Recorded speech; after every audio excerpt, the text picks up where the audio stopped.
9월 14일 목요일입니다. 오늘 새벽 우리에게 주시는 하나님의 말씀은 이사야서 21장 11절로 17절까지의 말씀입니다. 두마에 관한 경고라. 사람이 세일에서 나를 부르되 파수꾼이여 밤이 어떻게 되었느냐. 파수꾼이여 밤이 어떻게 되었느냐. 파수꾼이 이르되 아침이 오나니 밤도 오리라. 내가 물으려거든 물으라. 너희는 돌아올지니라 하더라. 아라비아에 관한 경고라. 드단 대상들이여 너희가 아라비아 수풀에서 유숙하리라. 데마 땅의 주민들아 물을 가져다가 목마른 자에게 주고 떡을 가지고 도피하는 자를 영접하라. 그들이 칼날을 피하며 뺀 칼과 당긴 활과 전쟁의 어려움에서 도망하였음이니라. 주께서 이같이 내게 이르시되 품꾼의 정한 기한같이 1년 내에 게달의 영광이 다 쇠멸하리니 게달 자손 중 활 가진 용사의 남은 수가 적으리라 하시니라. 이스라엘의 하나님 여호와의 말씀이니라. 어제의 본문에서 우리는 바벨론 심판에 대한 두 번째 예언을 살펴보았습니다. 하나님은 유다를 짓밟을 바벨론조차 엘람과 메대의 공격을 받아 여인의 해산하는 고통처럼 큰 고통을 겪을 것이라고 이사야 선지자를 통해 말씀하셨습니다. 사실 예언 당시는 바벨론이 흥왕하기도 전이었지만 유다에게 이런 말씀을 하신 것은 미리 일어날 일을 유다가 듣고 깨어 회개하므로 하나님만을 의지하라는 경고를 하신 것이었습니다.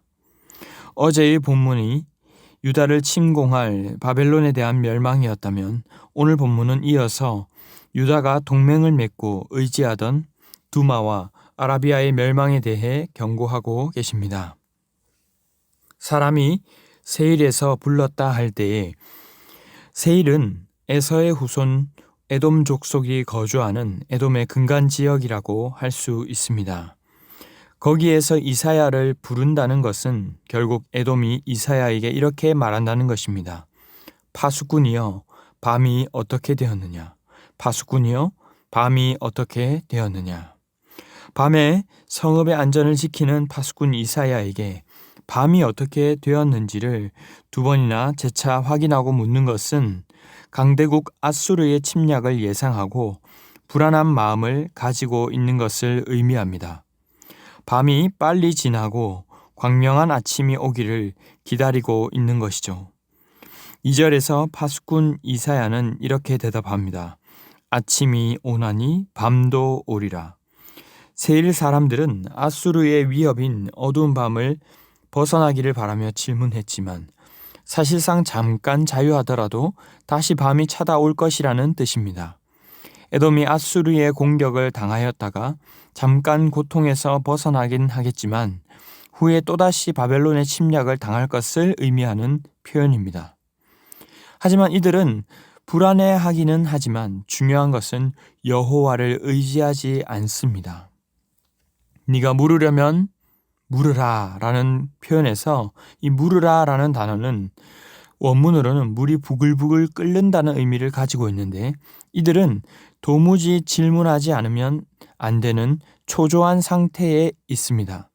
하지만 아무리 불안해 하더라도 찾아올 심판에 대해 아무리 물어도 그 결과는 달라지지 않습니다.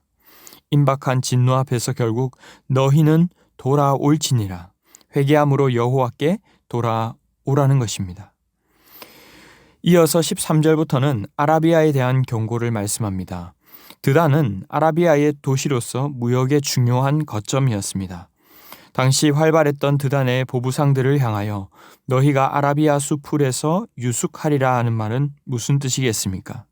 이들의 무역로가 파괴되고 경제적 풍요와 부를 다 잃어버리고 노상에 머무를 것이라는 뜻입니다. 14절의 데마 땅도 아라비아의 한 도시인데 오아시스 지역으로 거점 도시에 해당했습니다. 이들에게 물을 가져다가 목마른 자에게 주고 떡을 가지고 도피하는 자를 영접하라. 그들이 칼날을 피하며 뺀 칼과 당긴 활과 전쟁의 어려움에서 도망하였음이니라.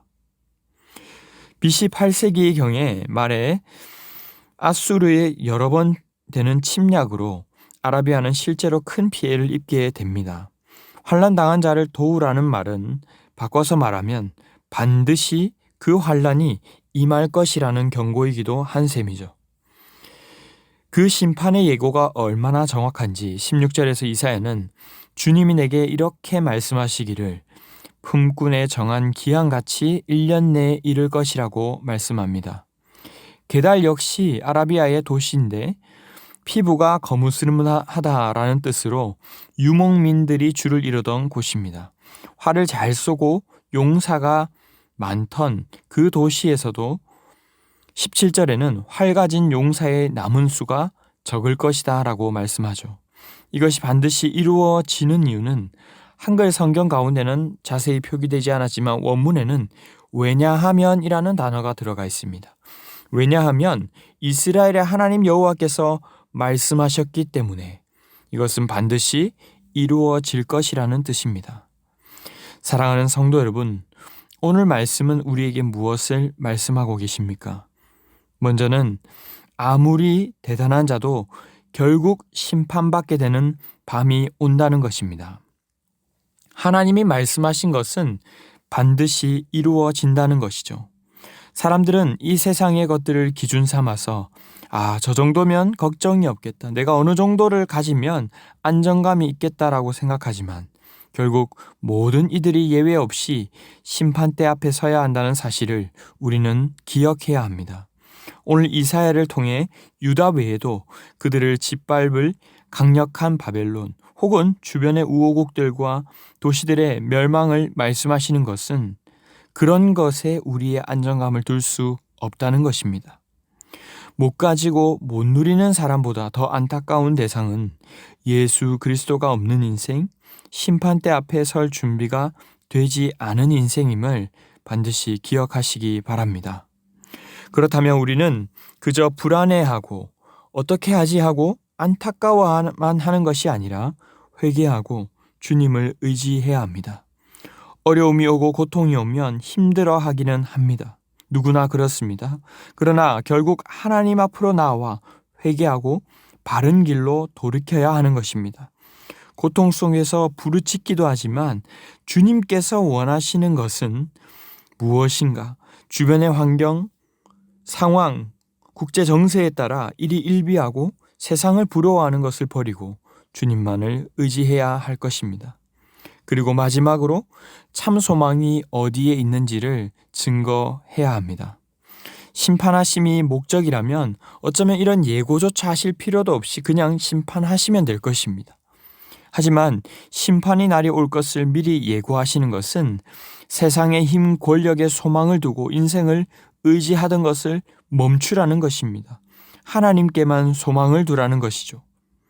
하나님의 백성들이 주님을 의지함으로 이방에게도 그 빛을 비추어야 할 텐데 도리어 부러워하고 의지하며 세상 정세의 눈치만 보고 있는 것을 주님은 경고하신 것이죠.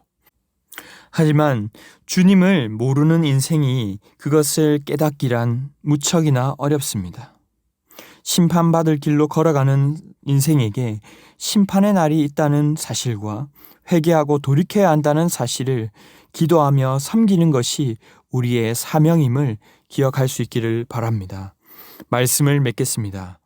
세상 지혜와 부귀를 의지하지 마시기 바랍니다. 역사를 보면 어떤 화려했던 문명과 나라도 시간이 지나며 쇠퇴하고 그 빛이 다 바랬습니다. 우리가 바라보고 있는 세상 또한 부귀와 영광도 마찬가지일 것입니다. 심판의 그날에 심판대 앞에 심판을 받게 될 것입니다. 주님의 분명한 메시지 앞에 그저 두려워하기만 하기보다 다른 것을 주인 삼았던 것들을 회개하며 주님께로 돌이키시기 바랍니다. 그리고 영원하신 주님 하나님 말씀에 소망을 두며 참 소망이신 예수 그리스도를 전하고자 소망의 빛을 비추는 주의 나라 백성들이 다 될 수 있기를 주님의 이름으로 축원합니다. 기도하겠습니다. 사랑의 주님 감사합니다. 아무 자격도 없는 저희에게 온 만물을 선물로 주실 뿐만 아니라 독생자 아들까지도 아끼지 않고 기꺼이 내어주신 은혜에 감사드립니다. 하지만 무한 감사를 드려야 할 자들임에도 불구하고 우리의 죄성과 교만으로 세상 정세와 세속적 가치관을 따라 살아가고자 했던 것들을 용서하여 주시옵소서. 부러워하고 소망을 다른 곳에 두었던 것을 용서하여 주시옵소서. 주님의 경고와 메시지 앞에 분명히 반응하는 저희가 되게 하시고 먼저 주님께 소망 두며 참 소망을 전하는 삶이 되게 하여 주시옵소서. 모든 말씀 존귀하신 예수님 이름으로 기도하옵나이다. 아멘. 이 시간 함께 기도하실 때에 주신 말씀을 붙들고 기도하시고 주간 기도 제목을 따라 양육과 훈련을 위해 기도하겠습니다. 하반기 평신도 훈련을 통해 예수님 닮은 온전한 주님의 제자들이 세워지게 하여 주시옵소서. 주일학교, 영아부, 유치부, 유년부, 초등부, 청소년들과 그리고 청년들의 부흥을 위해서 담임 목사님과 모든 말씀 맡은 사역자들과 주일학교 교사들을 위하여도 특별히 10월에 있을 아주 행복한 음악회와 17자 새생명 축제를 위하여서도 합심 제목과 개인적인 제목으로 기도하도록 하겠습니다. 함께 기도하겠습니다.